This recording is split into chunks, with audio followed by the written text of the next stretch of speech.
അതെ അപ്പു, എല്ലാരും വോട്ട് ചെയ്യാനായിട്ട് പോയിരിക്കുക. ഇല്ല മോളെ, അച്ഛൻ കോയമ്പത്തൂരാ.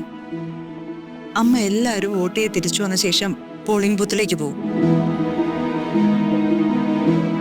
മോളെ, എല്ലാരും വന്നേ, അമ്മ പിന്നെ വിളിക്കാം. ശരി.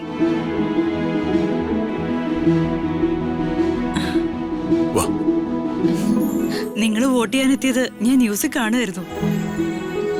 അപ്പോഴാ അപ്പുന്റെ കോള് വന്നേ. ആണോ? അവളെന്ത് പറയുന്നു? നന്നായി പഠിക്കുന്നില്ലേ? ഉണ്ട് പ്രതാപേട്ട. നന്നായി പഠിക്കുന്ന കുട്ടികൾക്ക് വേണ്ട പ്രോത്സാഹനം നൽകണം. നമുക്ക് കുറച്ച് സീറ്റ്സ് ഒക്കെ വാങ്ങി അവളെ ഹോസ്റ്റലിൽ പോയി കാണാം.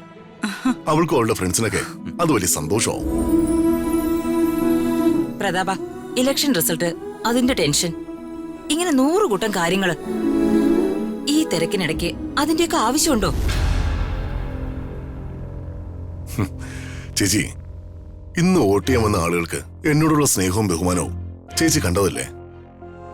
കന്നി വോട്ട് ചെയ്യാൻ വന്നവരും വാർദ്ധക്യത്തെ പോലും വകവയ്ക്കാതെ വോട്ട് ചെയ്യാൻ വന്നവരും പ്രായമായവരും ഒരുപോലെയാണ് എന്നിൽ സ്നേഹവും വിശ്വാസം അർപ്പിച്ചിരിക്കുന്നത്.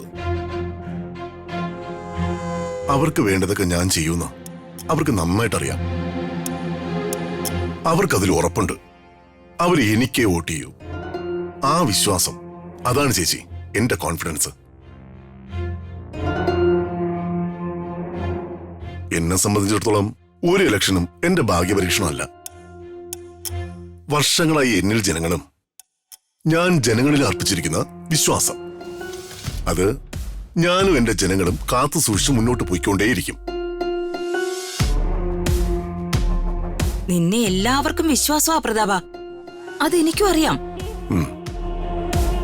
പക്ഷേ ജനങ്ങളെ എല്ലാവരെയും അങ്ങനെ കണ്ണടച്ച് വിശ്വസിക്കാൻ പറ്റുമോ?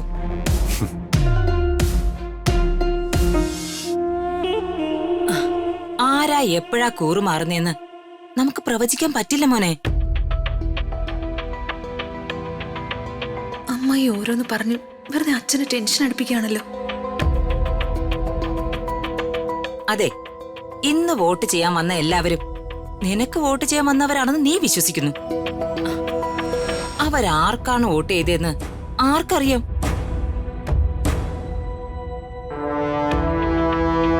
നമ്മുടെ നാട്ടിലെ നല്ല പേരും പെരുമയുള്ള 2 പേരാ സ്വതന്ത്ര സ്ഥാനാർത്ഥികളായി നിനക്കെതിരെ ഇത്തവണ മത്സരിക്കുന്നത്. അതാ എന്റെ ടെൻഷൻ. ചേച്ചി, അതോർത്ത് ചേച്ചി ടെൻഷൻ അടിക്കണ്ട. എല്ലാം വരുന്നിടത്ത് വെച്ച് കാണാം. എത്ര ഇലക്ഷൻ കണ്ടതാ ചേച്ചി? ഇതെന്താ പുതുതായി ഒരു പേടിയൊക്കെ? അറിയില്ല പ്രതാപ, എനിക്കാകെ മനസ്സിനൊരു വല്ലായിക പോലെ. എന്തിന്? ഇന്നെന്തായാലും വേറെ പ്രോഗ്രാംസ് ഒന്നുമില്ല. നമുക്ക് അപ്പുന്റെ ഹോസ്റ്റലൊക്കെ ഒന്ന് പോയി അവളെയും ഫ്രണ്ട്സിനെയൊക്കെ കണ്ട് എൻജോയ് ചെയ്ത് ചില്ലായിട്ടിരുന്നാലോ? എന്തു പറയുന്നു മോളെ? ശരി അച്ഛാ. രാജു, നീ ഡ്രൈവറോടൊന്ന് പറഞ്ഞേക്ക്. ഞാൻ പറയാം സർ. അകലേ നോവിനാലേ